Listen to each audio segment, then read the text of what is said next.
Hello and welcome to the Chris Wolfe Podcast on iCode Media. Today I had a great conversation with Dr. Blake Cooper. We discussed patients who are living with diabetic retinopathy, specifically diabetic macular edema, clinically significant macular edema. We talked about Protocol V, Protocol W, which I think is really helpful for us as clinicians to know when we want to make the right referral. And I think part of that is just having a great retinal surgeon that you have really good communication with. So please enjoy our conversation. It was a lot of fun for me to discuss this with Dr. Cooper. As always, be sure to subscribe to the podcast, write a review, share it with your friends, and support those who support us. Listen, if you're trying to enhance a protocol in your practice, and you're trying to answer whether or not you can integrate this protocol in a way that allows you to take care of patients who have both medical and managed vision care needs, we've got the thing for you. It's called Total Patient Care, iCodeEducation.com. We also have a mastermind group that is quickly forming and quickly filling up for this summer that's going to start and launch on June 1st. So don't wait, get access. We'll have a coupon code now in the show notes that will allow you to access that at a discount and jump on board with the Summer Mastermind Total Patient Care group. It will help you answer the questions that you're struggling with within your practice to integrate new protocols and new disease state management. Check it out, iCodeEducation.com. That's EYECODE education.com.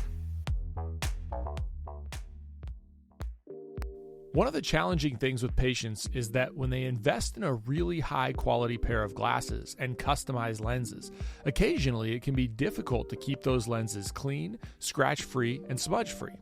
Now, we have the ability with Crizal Sapphire HR lenses to offer our patients a best-in-class anti-reflective coating that is also resistant to scratches, smudges, and deposits. This means that patients spend more time enjoying clear and comfortable vision and less time caring for their lenses. So remember that you can provide patients with the best in quality, best in class, transparency, clarity, durability, and UV protection in a single Crizal coating.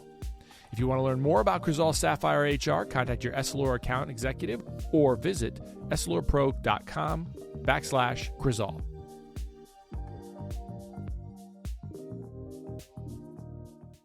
So thanks for jumping on. You know, you and I had a great conversation, although brief, a great conversation in Dallas about a month ago now.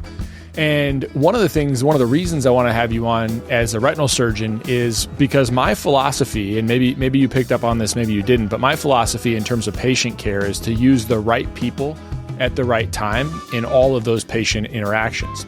And one of the things that I really have come across in reading the literature, but haven't really had an in-depth conversation with anybody on the podcast is this, and I'm probably going to even butcher it because I don't know if it's Protocol V or Protocol Roman numeral 5.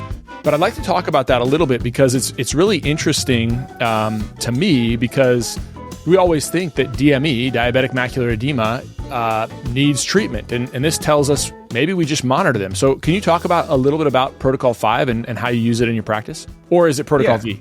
Well, again, I think it's the concept is there. It's Protocol V, and it gets back to the fact that they're starting to run out of letters in the alphabet, and they're now starting to duplicate some of those letters. So, you'll see Protocol AA, or you'll see, several protocols within the DRCR net. And so what you're really talking about are randomized clinical trials looking at sort of the way we treat somebody who lives with diabetes, right? And, for Protocol V, you can think of V like very good vision, right? So somebody comes in, they have 20/20 vision, they have diabetic retinopathy of some level, right? They might have, evidence of macular edema.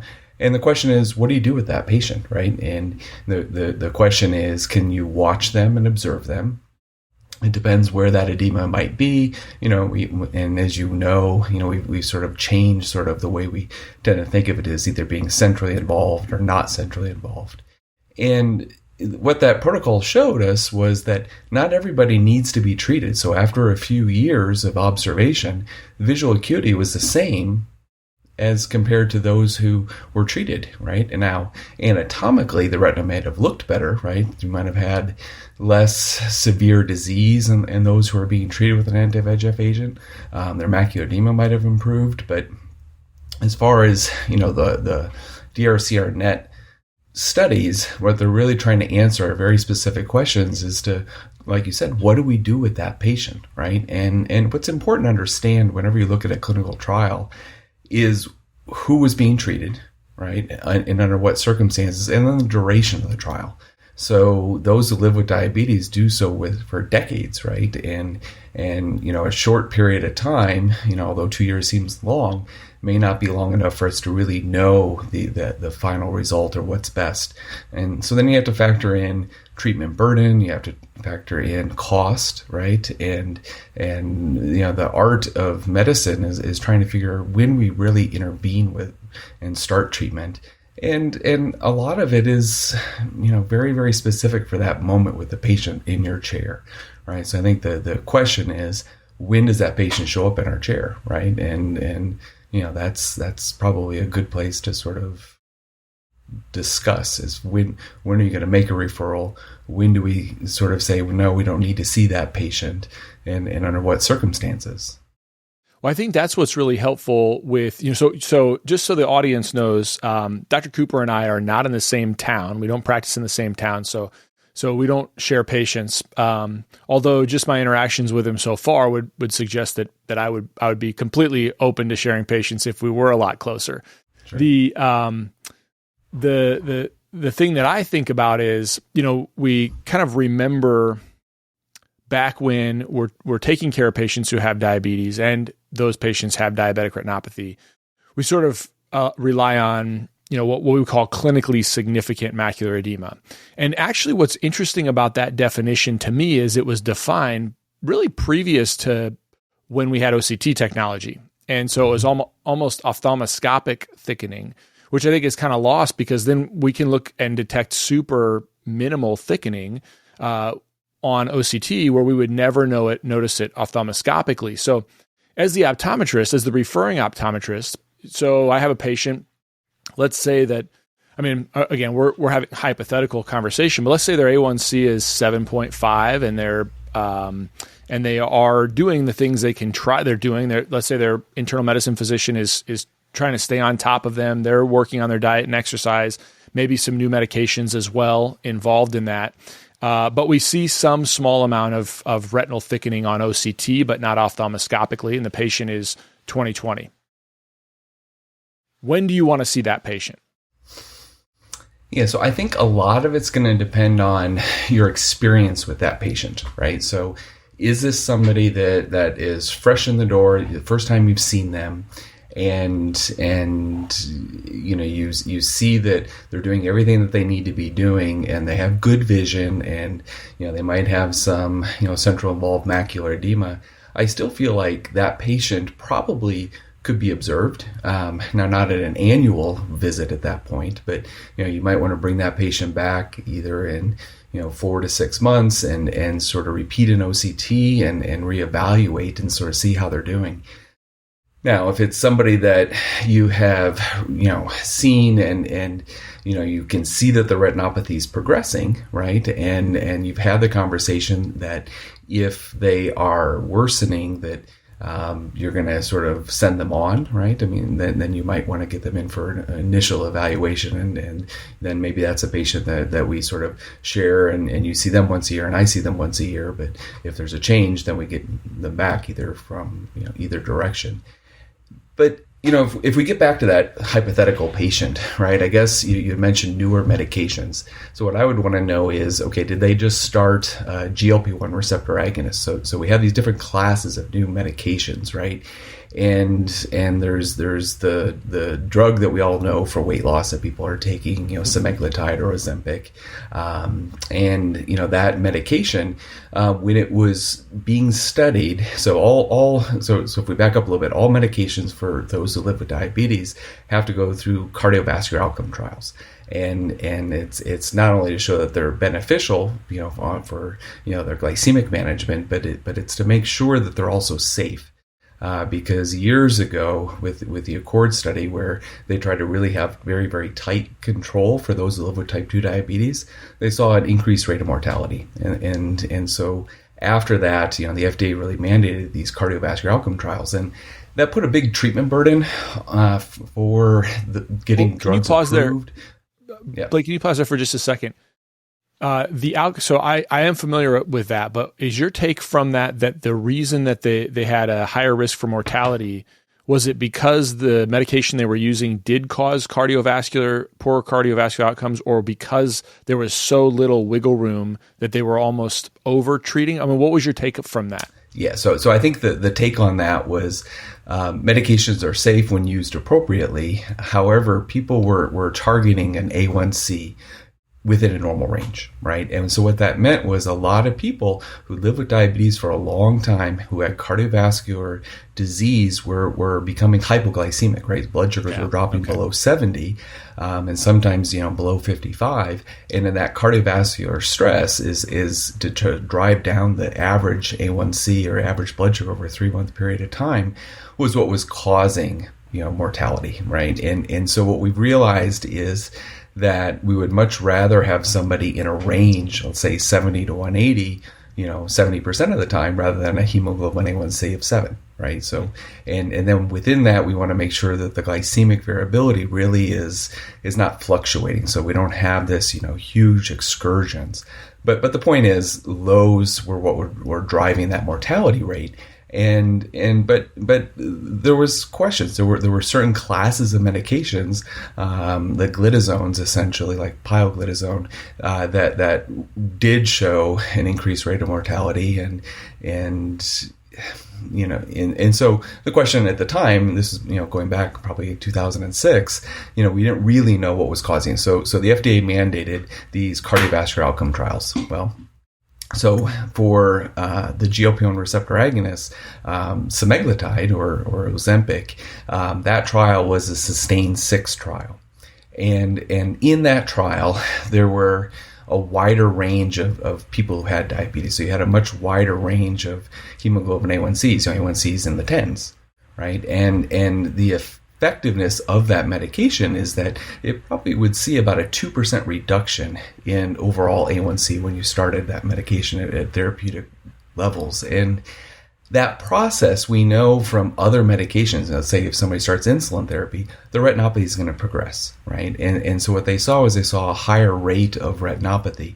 Now, those patients weren't seen by eye care professionals. It was just they had an eye event, whatever that might have been. Could have been a PVD, could have been something, but regardless, they had more essentially defined retinopathy, whatever that, you take that what it is, right? They weren't seeing an optometrist, they weren't seeing an ophthalmologist or retina specialist, but they had higher rates. And we've sort of seen that over time, that, if you get back to the days of the DCCT and EDIC trials where we saw sort of this early worsening of retinopathy, right, with better glycemic control, but long-term patients do better, right? So, my point is that if that patient, the hypothetical patient we're talking about, had just started semaglutide, right, and then you were seeing some retinopathy, that could be a patient that you could continue to monitor and watch and tell them, yes, we know your retinopathy is going to probably get a little bit worse, but your glycemic control is going to improve, and we're going to watch this, and we're going to have you back and follow you closely, right? And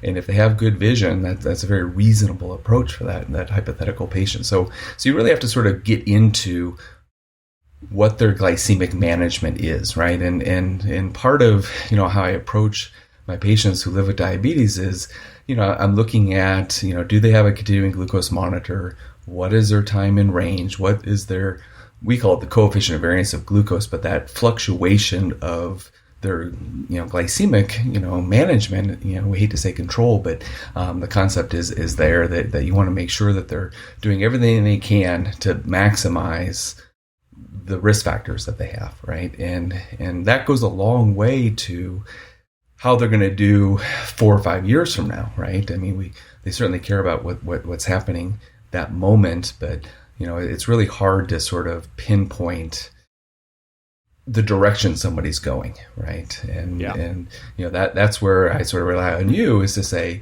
okay, I've been watching this patient for years, they're declining, and that's the time for referral, right? So you brought up a couple points there that I think are helpful to dig into. The first one is, to me, it seems completely obvious that you'd want to have a continuous glucose monitor. I mean, regardless of how long you've had diabetes or or how long you've had to live with it. But there seems to be some pushback in payers. And is that because the evidence just isn't quite there until you hit a certain level of challenges with blood sugar control? I mean, why are we seeing that not every patient with diabetes just has an automatic link to their phone that they can just scan and get information? Yeah, so I think it's a personal decision, right? I mean, we have to sort of take it back to the patient level, right? And it makes sense to us as sort of eye care professionals that yes, everybody should have one, right? It's sort of an easy concept. But when you ask somebody that lives with diabetes to have to think about it more than just a few times a day, right? I mean, they're getting information every 5 minutes, which is tremendous to know which direction they're going to go. But to have that burden living with it 24/7 and thinking about it, it's impactful. Sort of from a personal standpoint, my oldest daughter has type 1 diabetes, right? And, I was hoping you'd bring that up. So she was diagnosed at 12, and she's 23 now, and it's been sort of a very interesting sort of perspective. I mean, so I've been practicing for 20 years. The first 10 years, I cared for people with diabetes, and the last 10 years I've done as well, but my perspective, I think, has changed a little bit, right? We have these targets and these goals, and we tell people it's important, but it's the mental challenge of living with a disease all the time that can be challenging, right? And so she's been very fortunate, right? She's a smart kid. She's a first year med student, and she's been able to have every resource possible, right? So when she was diagnosed, at the time, insurance wouldn't cover a CGM or an insulin pump for the first 3 or 4 months of her diagnosis, and that you had what was to the prove, rationale? So I think it was so that they would get used to being able to manage diabetes with injections, right? And understand what a basal insulin was, what a short, long-term acting insulins were, how they worked, and understand, that portion of it, so that if their pump failed or if something else failed, it would be important. From a CGM standpoint, they wanted to prove that they were having episodes of hypoglycemia that warranted that risk, right, of needing extra help or extra understanding.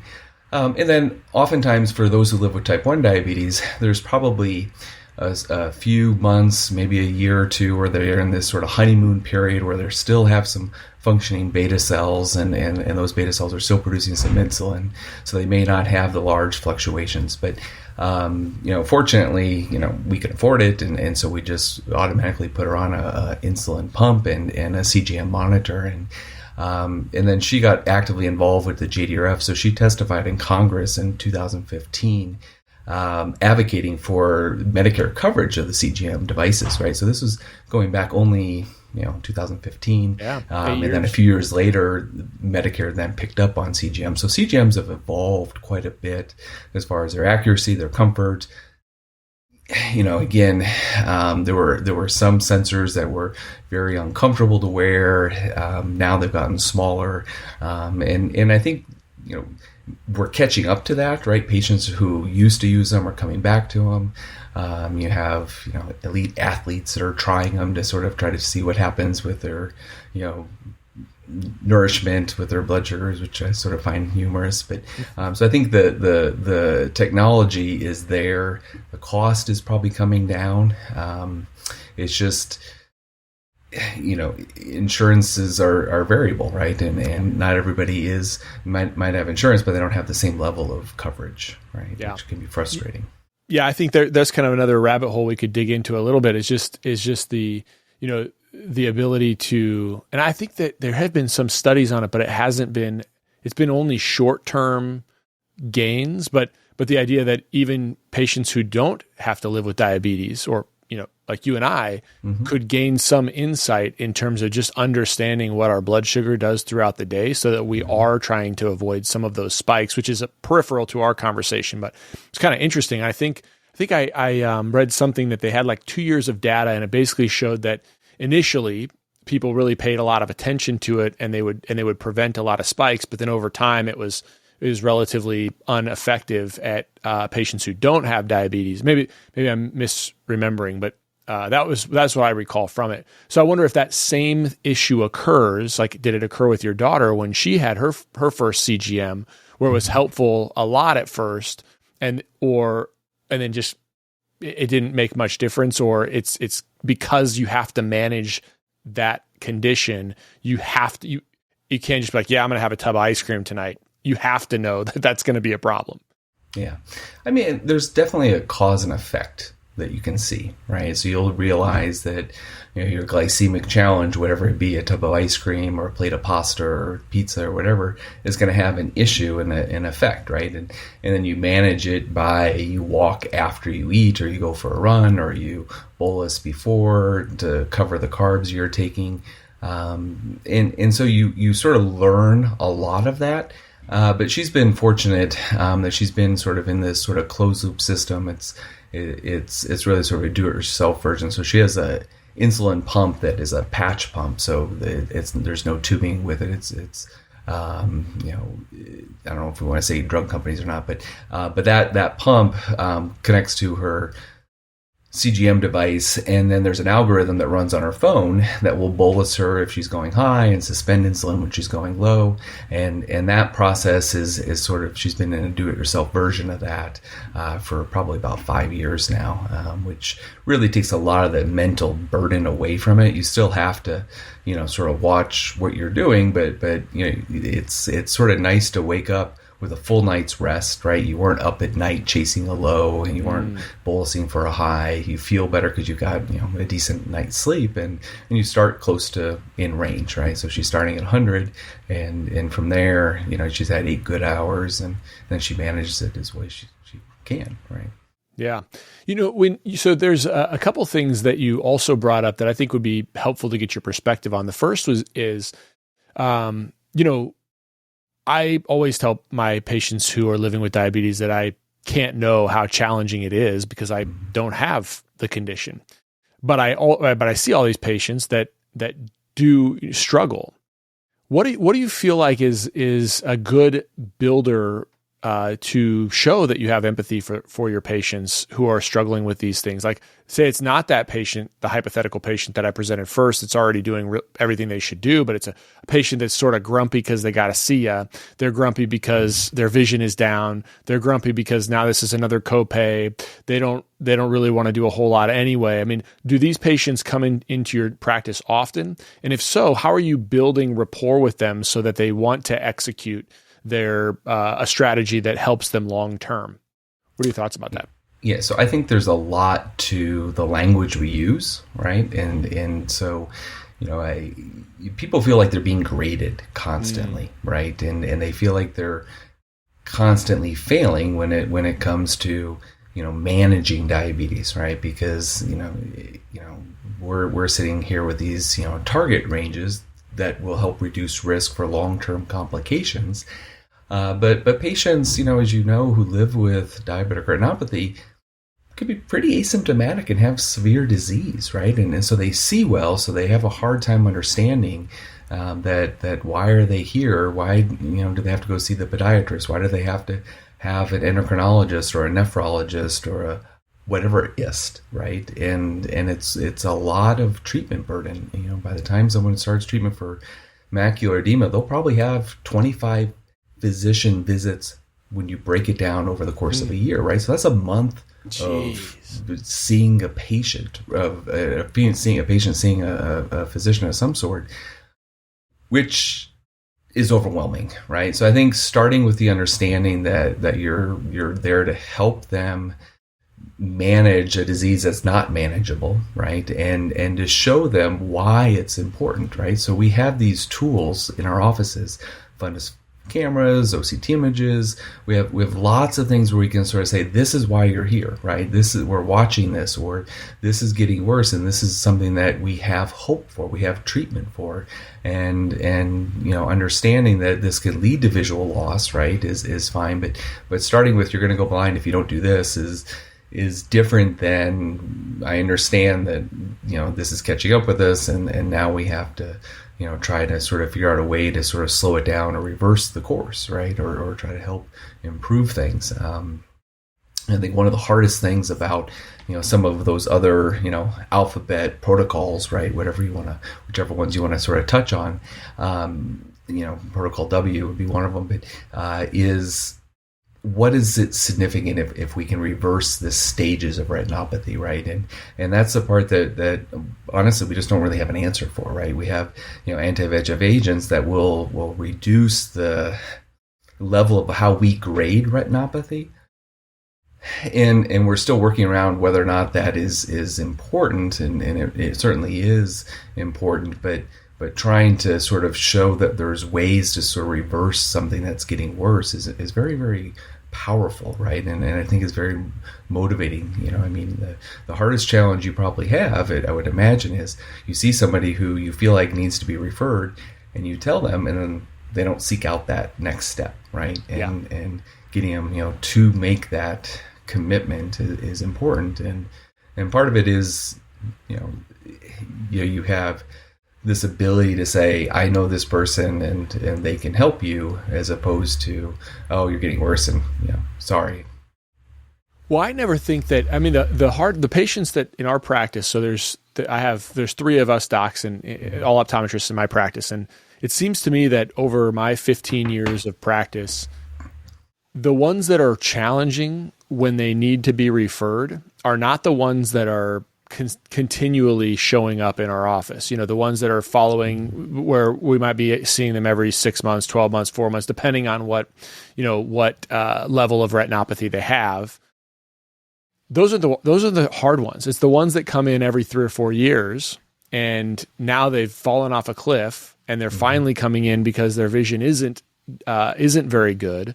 Or maybe they're sort of peripherally aware of it, but they haven't been paying attention. And so they're kind of like, yeah, my vision's not that great. And then you're like, okay, well, we can do something about this. I'll show them all their images. I'll say, look, and I'm almost positive. I'm saying, look, in the past, when I was trained, think about that. You were the same way. When I was trained, anti-VEGF medications were like just coming out. At best, our treatment protocols were to burn the retina and prevent it from developing new blood vessels just by killing it, right? And so the awesome part is we can prevent that, right? We don't have to do that anymore.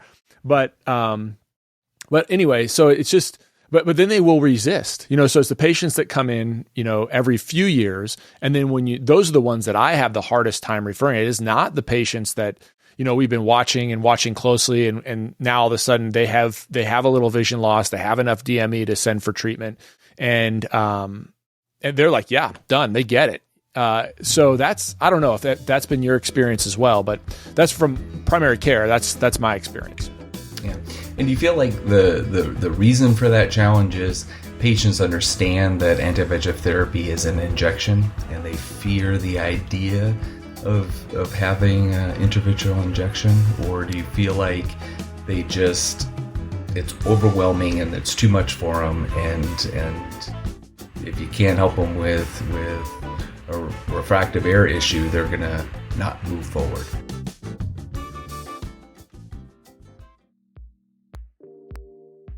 As you know, patients with vitreous floaters are often frustrated by their symptoms. The challenge as clinicians is to offer solutions for our patients for vitreous floaters that are effective. But more often than not, the options of YAG vitreolysis and vitrectomy are not practical because the benefits don't outweigh the risks. That's where Vitreous Health from MacuHealth comes into play. Previously on the podcast, I've discussed the FLIES study with Dr. John Nolan, and the bottom line is that I can be confident prescribing this for my patients with floaters because I can tell them a large randomized placebo-controlled trial found that after 6 months of supplementation with Vitreous Health, floaters were reduced in size by approximately 30%, and 70% of patients had an improvement in their symptoms. Vitreous Health has been great for my patients, and we really feel like we have a viable option to treat patients with vitreous floaters now that we didn't have before. If you're not utilizing Vitreous Health for your patients, reach out to your MacuHealth representative now.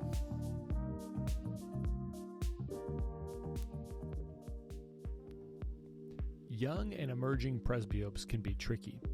These patients want and need additional help at near, but they can be resistant to solutions that create even mild distance blur. The MyDay multifocal lens has been great for our presbyopic patients. It allows those patients to transition into a multifocal more easily. We've had this lens now for long enough that we've been able to see how simple transitions can be from an adaptation standpoint from lower ad designs to higher ad designs. The MyDay multifocal material is CooperVision's softest one-day hydrogel lens and features Aquaform technology combining the unique balance of high oxygen permeability with natural wettability in one material. The result is a highly breathable lens that keeps our patients' eyes looking clear, white, and healthy. So if you haven't started utilizing MyDay multifocal in your practice, I'd encourage you to reach out to your CooperVision representative to get started.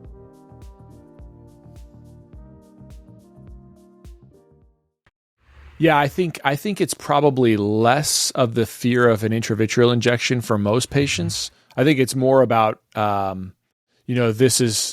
it's more about, I just want a simple fix, and they don't see it as a simple fix. But I could be wrong. I mean, I think most of the surgeons that, the patients are a little apprehensive about it, but, the surgeons that I use for those are, they've got great bedside manners. They do an amazing job trying to make the patient as comfortable as possible, both like emotionally and physically. But I don't know. What do you think? Do you think that it's more about the fear of the intravitreal injection? I hope not. I mean, I hope that, by the time that they've been through an injection that, usually the response is, that was it. I worried about it for nothing, or, it wasn't as bad as I thought. I had one lady tell me she'd rather have childbirth than go through that again. Oof. But I think that was just the mental aspect around it, like the fear of having an injection, right? I mean, I think that you're right that, we've shifted away from, we're going to use either focal or panretinal photocoagulation to prevent visual loss, to we now have the ability to gain 2 lines of vision, right? So when we look at it, with laser treatment, the outcomes were, okay, we're going to prevent moderate or severe visual loss, right? As opposed to, we can actually now gain vision and hopefully maintain reading and driving level of vision, right? Because I tell my patients, you're not going to be 20 years old again and see like you did when you were 20, right? But if we can keep you 20 functional, reading, driving, maintaining employment, right, that's a huge benefit, right? And I think that, treatment burden aside, patients who can move forward in their lives and be productive are going to be more engaged with the idea. I think that, as you have to tell somebody that they no longer can drive, right, because of their level of vision, that's a motivating factor. I mean, the hard part about, again, living with diabetes is you have a lot to deal with, right? And by the time they have severe retinopathy, usually their glycemic management is the best it's ever been. That's the most frustrating portion of this disease, is that, we're not replacing vessels that are damaged, right? We're just trying to sort of prevent further loss of the, structures that they were born with. And until we get to that point where we can regenerate, nervous tissue and, replace vessels or prevent, them from really getting to that level, we're going to still be dealing with patients that lose vision. And that's very, very, very frustrating. You mentioned Protocol W. Let's talk about that for a second. Tell me about what that is. So it's sort of in the mid range of where, so they're waiting on 4-year data. But the concept with and again, it sort of becomes alphabet soup after a while, right? For all these protocols, but the concept was if there's a anti-VEGF agent that had a specific clinical trial that was the Panorama trial, and Protocol W is sort of that version of that trial. But what it looks at is the level of retinopathy, right? And do you impact visual acuity by reducing level of retinopathy, right? And so we know that patients will progress over time, right? They reach a tipping point. If we look at, the diabetes severity scale, when they hit that level, 47, 53, the sort of moderate, severe non-proliferative retinopathy, the risk of progressing to proliferative retinopathy within a year is higher. And those are the patients you want to prevent from developing macular edema or developing neovascularization. And if you can stop or halt that, or reverse the stages, right? If we can see a two-step improvement, that's meaningful. And what we've been challenged with is let me pause you. You said two-step improvement. So what do you mean by that? So that's a great question. So when we rate retinopathy, right, mild, moderate, severe, you rate it at you're going from levels, severe to right? mild. So you go from, let's say, level 47, one step in the reverse direction would be level 43 and then down to 35, right? So you take them from moderately severe down to more towards the moderate or mild level of retinopathy, right? So anatomically, they have less venous beating, they have less intraretinal hemorrhages, fewer microaneurysms. You look at the retina and it doesn't look as angry, right? So we're able to sort of reverse that appearance. And it's good for what we see, right? But what's it do for their vision, right? So Protocol W said, doesn't do much, right? And patients can have this intravitreal injection and the treatment burden, but in the end, after a couple of years, vision was unchanged, right? And that's not surprising, right? If we really think about it, it takes years or decades to develop retinopathy. So I think we're realizing that a lot of these studies need longer follow-up, right? And the challenges with that is that we're doing better managing diabetes, right? Patients are living longer. They're not dying of heart failure because a lot of these newer classes of medications are helping with that portion of it. They're doing better with their blood pressure, their cholesterol levels, and their glycemic management is improving. So there's so many different factors that get into it that I usually have to sort of, when I start treatment, really have to sort of take a step back and say, okay, why am I treating this patient, and how is it going to positively affect their disease process, right? And oftentimes it may be that this is a patient, even with, when you send them in and they look like they're worsening and their level of retinopathy is severe, that we're saying, we're going to watch for a while, right?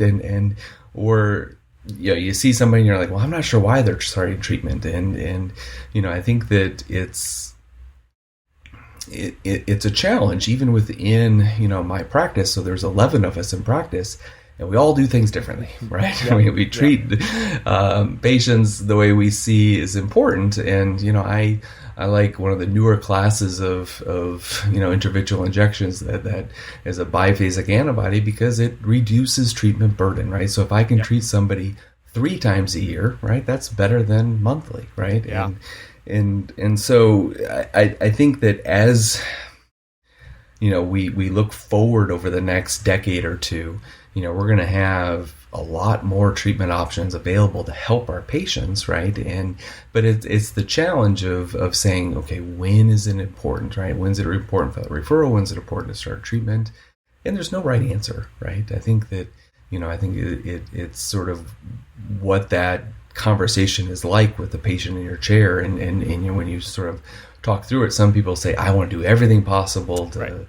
Or some people say, I'm comfortable watching and the problem with the everything possible too is that, as you alluded to, it's like, well, we assume that everything possible is going to be all upside, right? Like when you talk about the treatment burden, even if we have the ability to do an injection every 3 months, and let's say we reduce, as you're talking about, 2 steps. So let's say we go from moderately severe to mild retinopathy or low moderate retinopathy.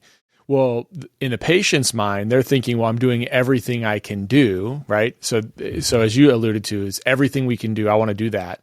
But what if it comes out, the 4-year data comes out, or the 6-year data, or the 10-year data, and shows you actually those patients do worse because now they've got glaucoma or they have, something else that we just don't even think about at this time, and so that's a real challenge too. I mean, like the longer I've been in practice, I deal probably, I would say it's safe to say that I manage patients who have glaucoma much more frequently than patients who have diabetic macular edema.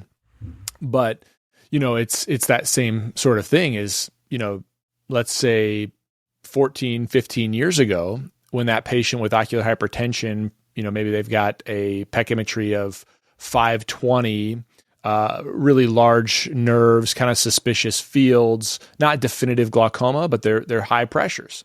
And we start them on, prostaglandin at nighttime, and now here they are. And again, same thing. You could say that if you look at 50% of glaucoma specialists would say monitor them, 50% might say treat them, and maybe that same patient you would treat in some of those patients because they prefer treatment, and some of them wouldn't prefer treatment, and so you wouldn't. But in this case, now you see them back in 14 years of a prostaglandin every night, keeps their pressure low, but they got all this periocular and periorbital changes.